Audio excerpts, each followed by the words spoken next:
Once upon a time, in a certain little town, on a street that had beautiful poplar trees growing along each side of it, was a nice little house. Johnny, who had brown eyes, ears that stood out a little like this, a nose that turned up slightly, that always had a happy smile. I said the mouth always had a happy smile. That's better.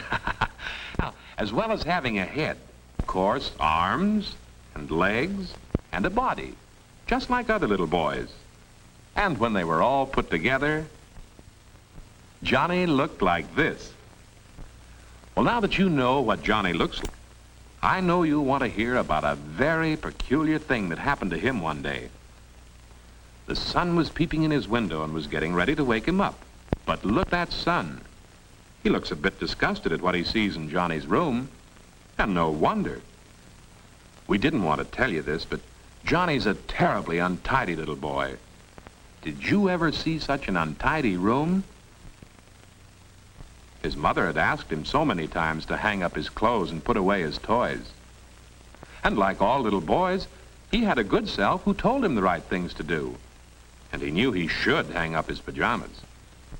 But like most little boys, Johnny also had a bad self. And I don't know why, but Johnny seemed to prefer to listen to this bad self, who told him, "Don't be a sissy. Throw your pajamas on the floor." And the bad self won. Too bad. Now, of course, the bathroom's nice and clean and tidy. Johnny's mother keeps it that way. But does Johnny help her? Well, not exactly. But his good self tells him he knows he doesn't have to have fun that way. It makes his mother very unhappy. And good self might have won his argument if that bad self had not come up with the old argument. "Ah, don't be a sissy," he told Johnny. "Make all the mess you want. And why? Just splash a little water on yourself and dry it off. Nobody'll know the difference. And what's the good of cleaning your teeth? Unless, of course, you could have some fun with the toothpaste." But wait, cried good self. Stop. Just look at the mess you've made. You'll get worse and worse. If you don't mend your ways, you'll turn into a pig for sure, just as your mother said. Pig, snorted Johnny. "Ah, don't be silly." But even as he hurried off to breakfast, his hands and feet became little pig's trotters. And though good self knew this was bound to happen, he was very sad to see such a nice little boy making such a pig of himself. Of course, bad self was just tickled pink, another one over on him. As Johnny rushed into breakfast, he had no idea that his hands and feet were, you know what. But then why should he, with table manners like this? His mother, of course, was most unhappy to see him slurp and spill his food this way. But Johnny paid no attention to what she said. He thought he was a regular fellow. He had the mistaken idea that being neat and well-mannered was like being a sissy. That was why when his good self popped up to remind him that all this bad behavior was going to lead nowhere, Johnny gave him an argument. "Ah," said Johnny. And of course no polite little boy says "ah" in just that way. "Ah, I don't want to be polite. I want to be a ball player or a soldier." "Well, you won't be either one," said good self. "You'll just be a pig." This pig business was beginning to worry Johnny, and for a moment he began to wonder if he'd better change his ways. "Don't be silly," said bad self, popping into the picture again. "What does it matter how you eat as long as you eat plenty to make you strong?" Now that sort of reasoning seemed to appeal to Johnny, and he continued to eat as rudely as ever. "Be careful," said good self. "You're going too far." "Ah, hurry up," said bad self. "Show him you're boss around here." Then Johnny licked his plate and wiped his mouth with his sleeve. "He's getting to be more and more of a pig," murmured good self. This, of course, was just what bad self wanted. He knew he could get Johnny into even worse trouble if he could just get good self out of the way. Look out! Too late. As soon as Johnny got outside the house, he ran as fast as he could to the baseball field. And as he approached the field, he saw that the game had already started. This made him very angry because his bad manners and his rudeness had, quite naturally, made him also a very selfish little boy. "Give me the bat," he said to Tommy. "I want to bat first." The other boys could hardly believe that one of their friends could be such a bad sport and such a bully.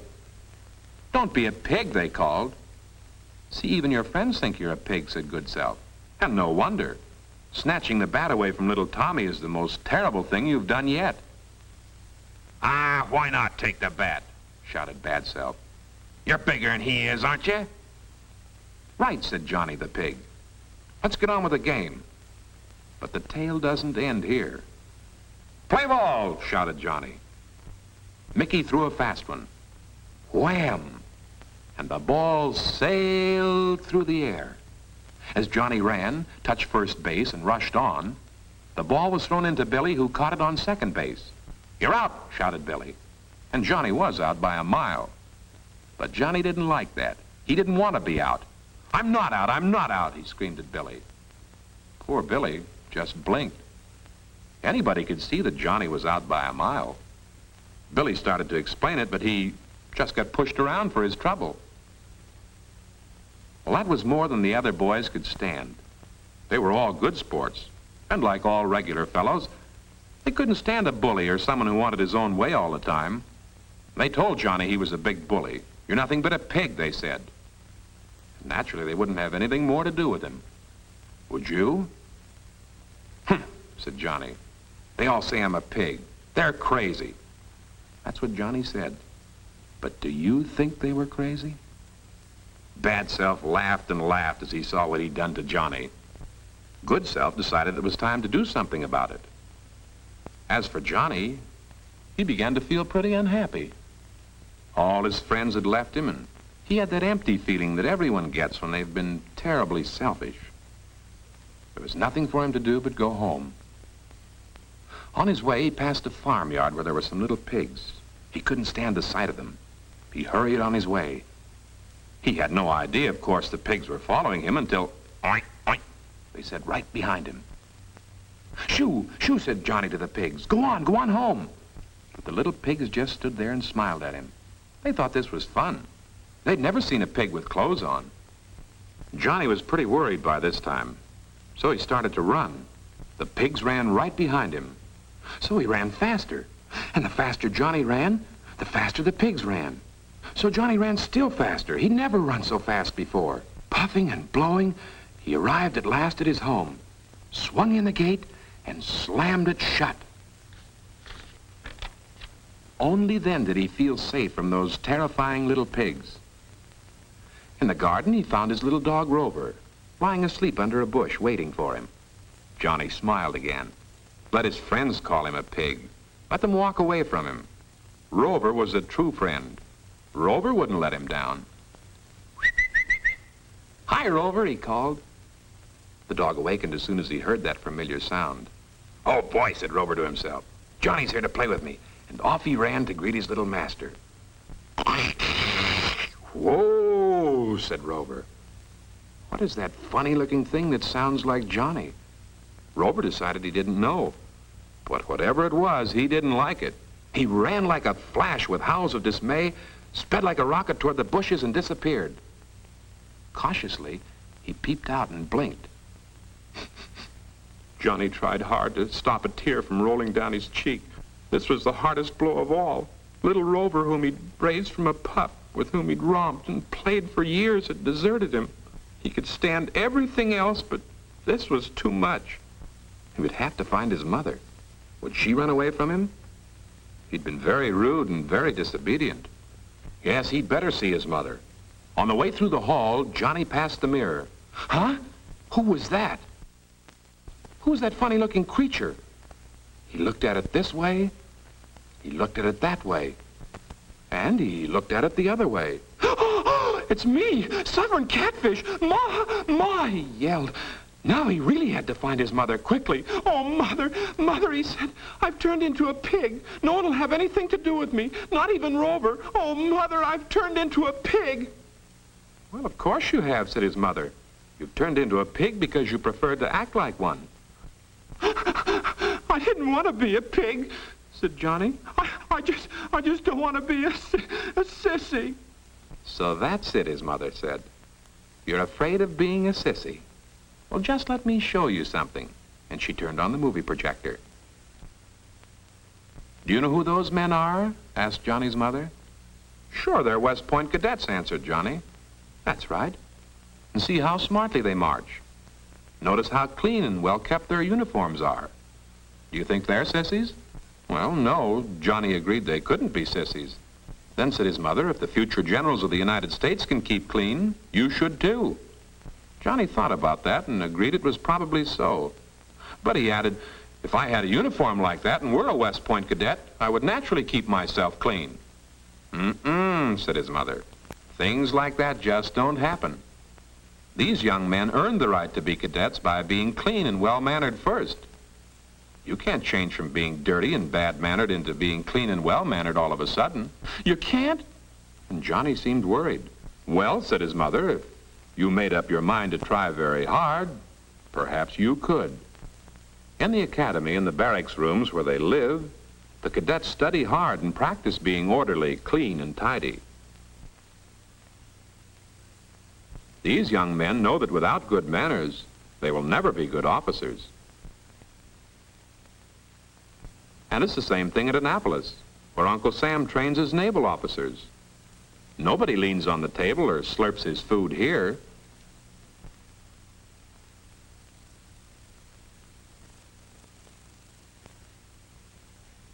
Here's the Navy football squad. But good manners are not forgotten on the playing field. The men learn to tackle hard and to tackle fairly.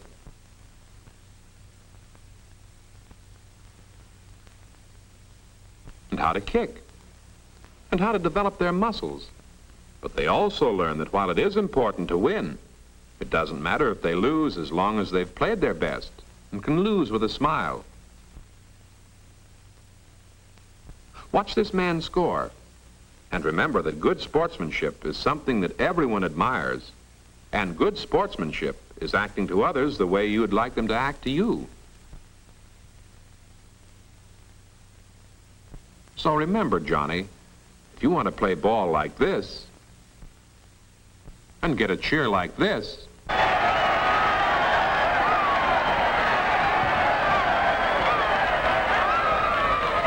play fair, play for the team, and never, never act like a pig. "Oh, boy," said Johnny, "that was a wonderful movie. Now I know exactly what to do." "Well," said his mother, "now's the time to begin then.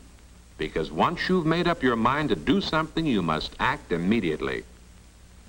As Johnny rushed away, you could see that he felt better already. He ran up the stairs as fast as he could and entered his room. "No wonder I turned into a pig," he said as he looked around. Quickly, he gathered up all his clothes he'd left scattered around and hung them up neatly in his closet, just as he'd seen the cadets do. Then he picked up and put away his toys in the toy box. On the way out, he paused at the door to see if everything was shipshape, as the midshipman would say.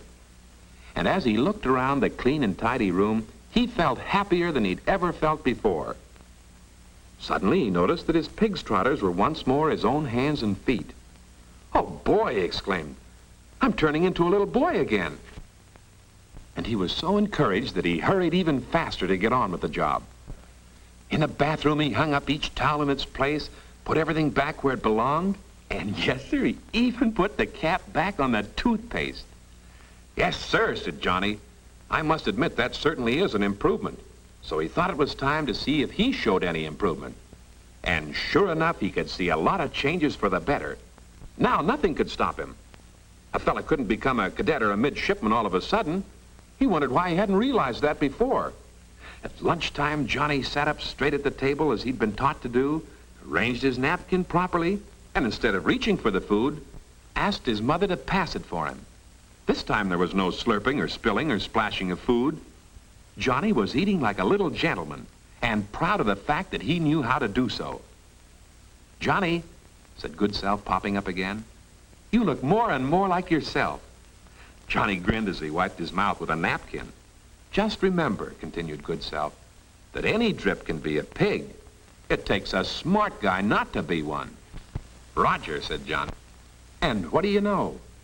His pig's ears disappeared. "Don't be a dope," cried Bad Self. "You're to have more fun taking my advice. Do you want to be a sissy?" "Being polite and well-mannered is not being a sissy," said Johnny. "Listening to you doesn't get a fella anywhere." And he dropped Bad Self into the sugar bowl. "Good for you," cried Good Self as Johnny excused himself and left the table. And just in case Bad Self should cause any more trouble, he jumped on the lid and sat on it. "Well," said Good Self, "that takes care of that." And it certainly seemed to. When Johnny arrived at the ball game, the boys were not a bit pleased to see him. "Hi, fellas," said Johnny. But the fellas hardly said a word. The boys expected trouble.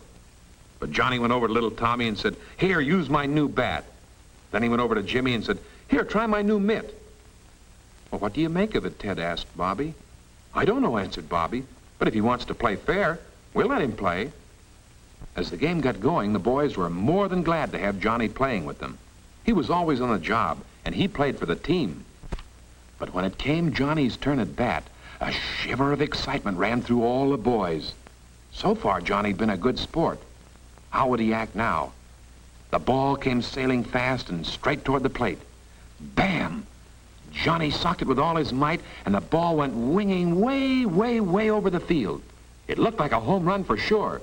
Johnny went zipping around the bases, and as he passed third base, the ball was fielded. The fielder fumbled with it for a moment, then threw it into home base. And Johnny and the ball seemed to arrive at the same moment. "You're out," shouted Jimmy in great excitement. And this time the boys were ready in case Johnny put up another argument. But they didn't know our new Johnny. "Shake," said Johnny to Jimmy. "That was a good catch.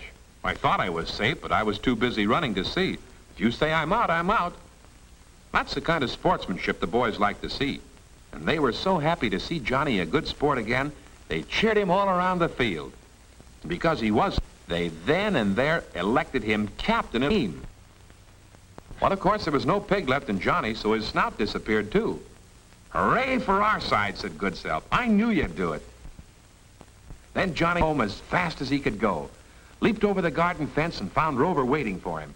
Good old Rover was overjoyed after looking like a man, and grinning as only a dog can grin, followed Johnny as he'd always done. "Mother, Mother," called Johnny as he came bounding into the house. "What is it?" she said. "I just want to tell you," said Johnny, "that it's